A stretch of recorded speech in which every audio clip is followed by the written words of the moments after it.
नमस्कार दोस्तों, मेरा नाम अभिषेक है। मैं प्रभात एग्जाम के करंट अफेयर शो के 71वें एपिसोड में आप सभी का स्वागत करता हूं।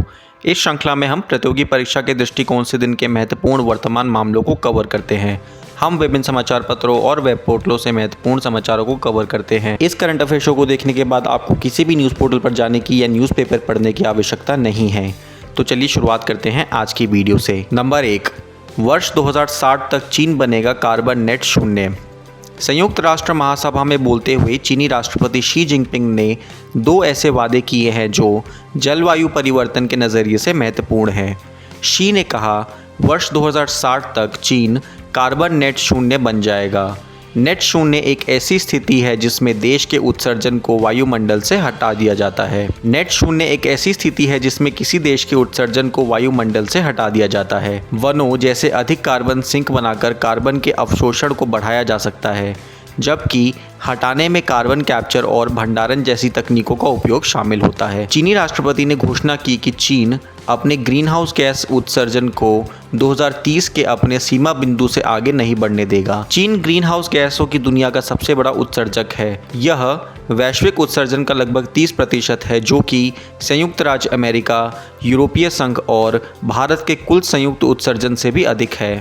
अब तक यूरोपीय संघ एकमात्र बड़ा उत्सर्जक था जिसने खुद को 2050 तक शुद्ध शून्य उत्सर्जन की स्थिति के लिए प्रतिबद्ध किया था। नंबर 2, बोंगो सागर। भारतीय नौसेना का दूसरा संस्करण भारत बांग्लादेश नेवी द्विपक्षीय अभ्यास बोंगो सागर 3 अक्टूबर 2020 को बंगाल की उत्तरी खाड़ी में शुरू होने वाला है। बोंगो सागर, जिसका पहला संस्करण 2019 में आयोजित किया गया था, का उद्देश्य समुद्री अभ्यास और संचालन के माध्यम से अंतर संचालन और संयुक्त परिचालन कौशल विकसित करना है। बोंगो सागर के आगामी संस्करण में दोनों नौसेनाओं के जहाज सतह युद्ध अभ्यास और हेलीकॉप्टर ऑपरेशन में भाग लेंगे। यह अभ्यास 4 से 5 अक्टूबर 2020 तक बंगाल की उत्तरी खाड़ी में होगा। इस अभ्यास से दोनों नौसेनाओं के बीच समझ को मजबूत किया जाएगा और गैरकानूनी गतिविधियों के संचालन को रोकने के उपायों को भी स्थापित किया जाएगा। नंबर 3, चीन नवंबर 2020 में अंतरिक्ष में भेजेगा दुनिया का सबसे पहला एस्टेरॉयड माइनिंग रोबोट। चीन नवंबर 2020 में दुनिया का पहला उत्खनन रोबोट अंतरिक्ष में भेजने की तैयारी में लगा हुआ है। बीजिंग की एक निजी कंपनी ओरिजिन स्पेस इस महत्वाकांक्षी प्रोजेक्ट को लॉन्च करेगी। इस रोबोट का नाम एस्टेरॉयड माइनिंग रोबोट रखा गया है। इस नाम के बावजूद यह रोबोट उत्खनन का काम नहीं करेगा। यह एस्टेरॉयड पर लैंड करने और खनन के लिए ज़रूरी टेक्नोलॉजी का टेस्ट करेगा। इस अभियान का काम प्राथमिक आकलन करना होगा, जिसमें क्षुद्र ग्रहों के उत्खनन संबंधी तकनीकियों की फील्ड टेस्टिंग की जाएगी। दरअसल एस्टेरॉयड मूल्यवान खनिज संसाधन से भरे होते हैं। ऐसे में चीन की निगाहें सोना, चांदी और कोबाल्ट जैसे मूल्यवान संसाधनों पर टिकी हुई है। चीन अंतरिक्ष अनुसंधान में भी तेज़ी से आगे बढ़ने के लिए कदम उठा रहा है। इस तरह का अभियान पहली बार भेजा जा रहा है। स्पेस में खनन पर दुनिया के शक्तिशाली देशों की निगाहें हैं। यदि यह परियोजना सफल होती है तो $1 ट्रिलियन का उद्योग खुल सकता है। नंबर 4, गांधी जयंती 2020।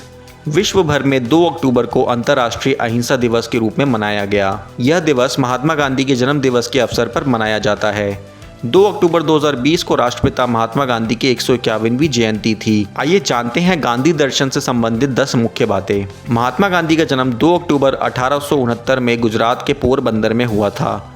उनका पूरा नाम मोहनदास करमचंद गांधी है। महात्मा गांधी का व्यक्तित्व तथा कृतित्व आदर्शवादी रहा। उनका आचरण प्रयोजनवादी विचारधारा से मिलता जुलता था।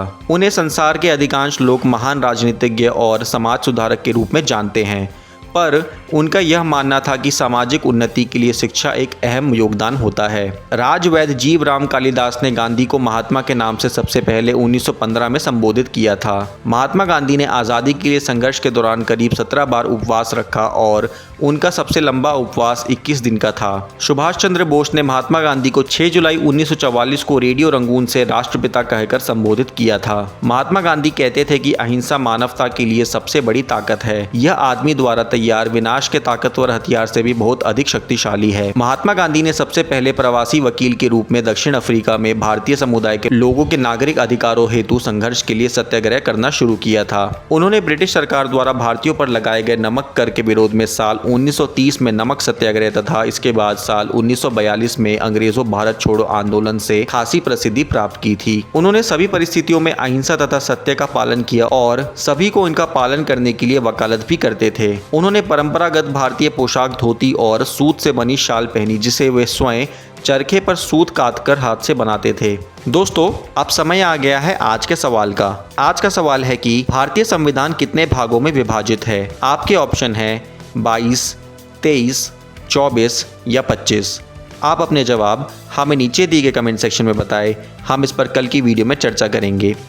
दोस्तों, पिछली वीडियो में हमने आपसे पूछा था कि भारतीय संविधान के अंतर्गत संविधान में संशोधन संबंधी पहल का अधिकार किसे है। दोस्तों, इसका सही उत्तर है ऑप्शन सी, भारतीय संसद। आप में से उनको बधाई जिन्हें सही जवाब मिले। आज की वीडियो में बस इतना ही। वीडियो पसंद आई हो तो वीडियो को लाइक और शेयर जरूर करें और अंत में चैनल को सब्सक्राइब करना ना भूलें। धन्यवाद।